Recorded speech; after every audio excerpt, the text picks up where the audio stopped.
No problem. I'm used to that, so that's fine. Thank you so much for all of you for coming to Broomfield. I usually only see you on video, so it's a great pleasure to see you here in person and for you to take the time to come to our great community. I appreciate it.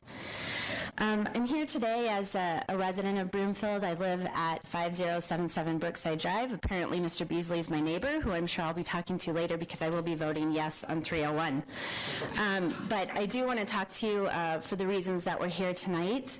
I live in Aspen Creek. I'm an educated scientist, and I work in one of the most highly regulated industries in the world. I manage oncology clinical trials, which are regulated, as I'm sure you all know, by the FDA. So I'm very used to strict regulation and rules. I'm also published in peer-reviewed journal articles. I get science, I get statistics, I understand the facts.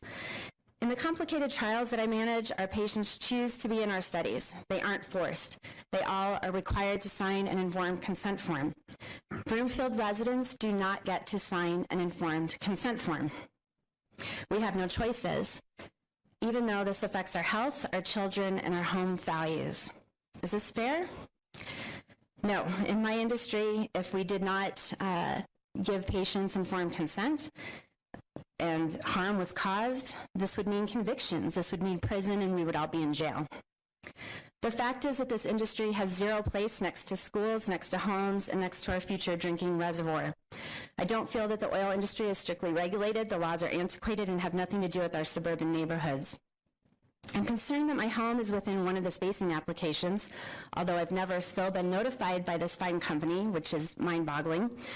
But the same spacing application that I live in is the one where a large industrial pad is proposed and next to our future drinking reservoir. I find that very disturbing.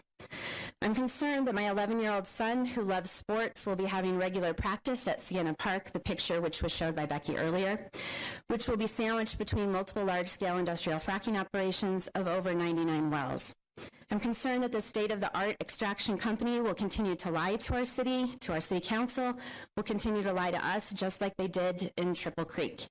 I'm concerned that we will have nowhere to go visually, which I think no one really talks about that much, but as Pat Quinn stated earlier, our city worked their rear ends off to secure open space in strategic areas. I can no longer bike anywhere. One of my favorite places to bike was north into Erie, but now I avoid that particular bike course. Finally, extraction should not be congratulating for removing old wells. This should be done or required by the state anyway. I don't trust companies that have such little integrity and morals that they're willing to put giant wells right next to people's homes. It's time to take action, real action, and to keep this out of our suburban neighborhoods. It does not belong here. I'm tired of our state not caring about its residents, about the horrible state laws, and putting our city councils in these difficult positions. And I have more to say, but apparently I'm not able to. But I'm just really urging each of you, please, to stand up for the residents of this state. Please take the time to think about this thoroughly, and please do not approve these spacing applications. Thank you.